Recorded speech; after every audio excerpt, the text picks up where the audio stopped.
ধন্যবাদ।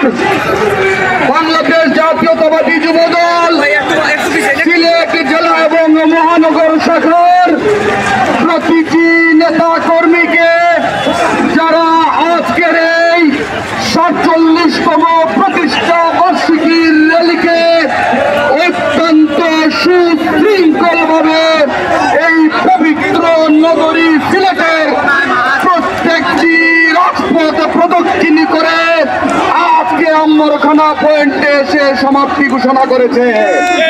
আমরা আহ্বান জানাব বাংলাদেশ জাতীয়তাবাদী যুবদল যেভাবে বিগত 15 বছর রাজপথে লাঠি গুলি টিয়ার গ্যাসকে উপেক্ষা করে দলের ভারপ্রাপ্ত চেয়ারম্যান জনাব তারেক রহমান বাংলাদেশের মানুষের মুক্তির আন্দোলনের যে ডাক দিয়েছিলেন, সেই আন্দোলনে সেই ডাকে সাড়া দিয়ে রাজপথে যেভাবে প্রতিরোধ আন্দোলনের মাধ্যমে আজকের এই বাংলাদেশ উপহার দিয়েছে, আমরা বিশ্বাস করে আগামীর 31 দফা ভিত্তিক বৈষম্যহীন বাংলাদেশ গড়ার ক্ষেত্রে যুবদলের প্রতিটি নেতা কর্মী ঠিক একইভাবে ভূমিকা এবং সচেষ্ট ভূমিকা রাখবে করছে।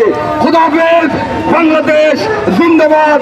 বাংলাদেশ জাতীয়তাবাদী যুবদল জিন্দাবাদ জিন্দাবাদ।